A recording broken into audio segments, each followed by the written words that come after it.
నమస్తే, welcome to Sakshi exclusive. Hi friends, మధ్యప్రాచ్యంలో ఉద్రిక్తతలు పరాకాష్ఠకు చేరిన వేళ ఒక సంచలనాత్మక వార్త ప్రపంచ దేశాలను కుదిపేస్తోంది. Iran supreme leader Mustafa Khamenei ఆరోగ్యం ఆందోళనకరంగా క్షీణించిందనే ప్రచారం అంతర్జాతీయంగా పెను సంచలనం సృష్టిస్తోంది. ఇజ్రాయెల్ మీడియాలో వస్తున్న కథనాలు ప్రపంచ నాయకులను ఆందోళనకు గురిచేస్తుండగా ఉన్నట్టుండి ఇరాన్ అధ్యక్షుడు మసూద్ పెజెష్కియన్ అత్యున్నత నాయకుడితో నిర్వహించిన రహస్య భేటీ తీవ్ర ఉత్కంఠను రేకెత్తిస్తోంది. అసలు ముస్తఫా ఖమేనీకి ఏమైంది? మూడో ప్రపంచ యుద్ధపు ఛాయలు కనిపిస్తున్న వేళ ఇరాన్ పీఠంపై ఏం జరుగుతోంది? వివరాలంతా ఈ వీడియోలో చూద్దాం. వీడియోతో ఎక్కడ స్కిప్ అవ్వకుండా చూడండి. ఇటీవల అమెరికా, ఇజ్రాయెల్ మూకుముడిగా జరిపిన భయంకర సైనిక దాడుల్లో ఇరాన్ పూర్వ supreme leader Ayatollah Ali Khamenei మరణించిన సంగతి తెలిసిందే. ఆ ఆకస్మిక విపత్తు తర్వాత ఆయన కుమారుడు ముస్తఫా ఖమేనీ ఇరాన్ అత్యున్నత పీఠాన్ని అధిరోహించారు. అయితే అధికారంలోకి వచ్చిన నాటి నుండి ఆయన ఏనాడు ప్రజల ముందుకు రాలేదు. కేవలం లిఖితపూర్వక ప్రకటనల ద్వారా మాత్రమే దేశాన్ని నడిపిస్తూ వచ్చారు. ఈ క్రమంలోనే ఆయన ఆరోగ్య పరిస్థితి అత్యంత విషమంగా ఉందంటూ ఆయనను అత్యవసరంగా ఆసుపత్రికి తరలించారంటూ ఇజ్రాయెల్ మీడియా ప్రతినిధులు, అంతర్జాతీయ వార్తా సంస్థలు వరుస కథనాలను బయటపెట్టాయి.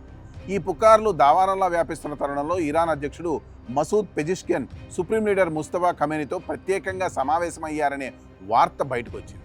అధ్యక్షుడిగా బాధ్యతలు చేపట్టి 3 ఏళ్ల కాలం పూర్తవుతున్న సందర్భంలో పీకల్లోతు కష్టాల్లో ఉన్న దేశాన్ని కాపాడుకోవడానికి పెజెష్కియాన్ ఈ అత్యవసర సమావేశాన్ని ఏర్పాటు చేసినట్లు తెలుస్తోంది.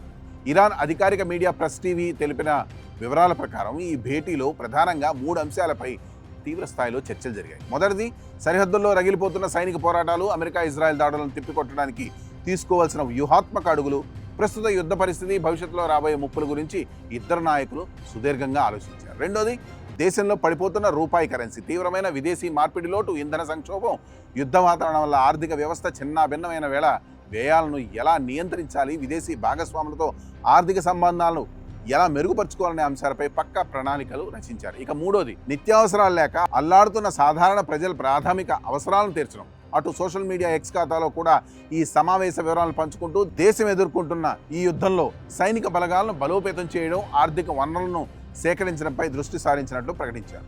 మరోవైపు సుప్రీం లీడర్ ఆరోగ్యంపై వస్తున్న వార్తలను తిప్పికొట్టేందుకు ఇరాన్ పాక్షిక అధికారిక మీడియా ఒక వీడియోనైతే విడుదల చేసింది.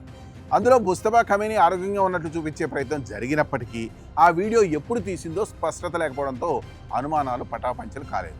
తండ్రి మరణం తర్వాత ప్రత్యక్షంగా ఎవరికీ కనిపించిన ఒక నాయకుడు, దాడుల ముప్పుతో విలవిల్లాడుతున్న ఒక దేశం, సరిహద్దుల్లో ముంచుకొస్తున్న భయంకర యుద్ధం, వీటి మధ్య జరిగిన ఈ అధ్యక్షుల సమావేశం కేవలం ఒక సాధారణ చర్చ మాత్రమేనా, లేక ఇరాన్లో ఏదైనా పెద్ద మార్పునకు నాంది కాబోతుందా? కాలమే ఈ రహస్యాలకు సమాధానం చెప్పాలి. That's all for today. This is Harikrishna signing off for Sakshi exclusive.